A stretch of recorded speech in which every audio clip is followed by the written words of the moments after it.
আসসালামু আলাইকুম রহমতুল্লাহি ওবরাকাতুহ। প্রিয় দর্শক, বরাবরের মতো আমি আজকেও আছি তুলসীপুর কবরস্থান জামিয়াতুস সুন্নাহ কওমিয়া হাফিজিয়া মাদ্রাসায়। এই মাদ্রাসার ছাত্রদের তেলাওয়াত বরাবরই অনেক সুন্দর হয়ে থাকে। শুধু এই মাদ্রাসার না, হাফিজিয়া মাদ্রাসার প্রত্যেকটা মাদ্রাসার ছাত্রদের কণ্ঠ এবং তেলাওয়াত অনেক সুন্দর হয়ে থাকে। ঠিক আজকে আপনাদের সামনে যিনি তেলাওয়াত নিয়ে আসছেন, খুদে হাফেজ মোহাম্মদ তুহিন ইসলাম তেলাওয়াত নিয়ে আসছেন।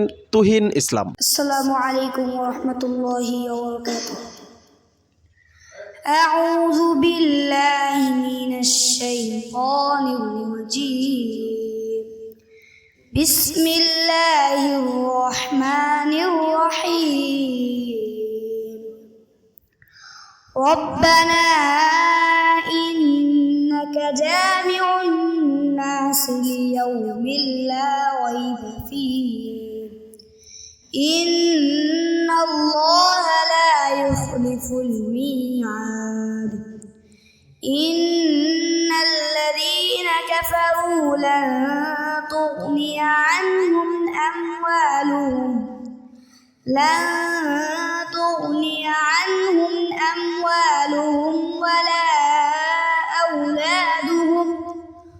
ولا أولادهم من الله شيئا وأولئك هم وقود النار كدأب آل فرعون والذين من قبلهم كذبوا بآياتنا فأخذهم الله بذنوبهم والله شديد العقاب قل للذين كفروا ستغلبون وتحشرون إلى جهنم وبئس المهاد قد كان لكم آية في فئتين التقتا فئة تقاتل في سبيل الله وأخرى كافرة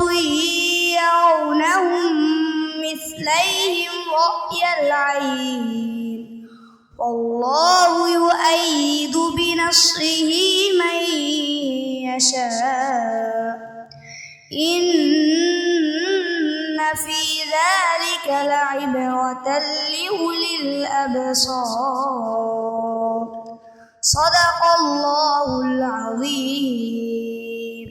মাশাআল্লাহ, আলহামদুলিল্লাহ। খুদে হাফেজ মোহাম্মদ তুহিন ইসলামের এই অসাধারণ তেলাওয়াতটি আপনাদের কাছে কেমন লেগেছে অবশ্যই কমেন্ট করে জানাবেন। আর অবশ্যই ভিডিওটি একটি শেয়ার দিবেন, কেননা আমরা চাই যে বহির্বিশ্বে আমাদের উত্তরবঙ্গের ছাত্রগুলোও যেন বিশ্ব জয় করতে পারে। প্রিয় দর্শক, সেই উদ্দেশ্য করেই আমাদের এই প্রত্যাবর্তন। আর অবশ্যই করে ভিডিওটি শেয়ার করবেন, লাইক কমেন্ট তো মাস্ট বি করবেন। এতক্ষণ আমাদের সঙ্গে থাকার জন্য অসংখ্য ধন্যবাদ।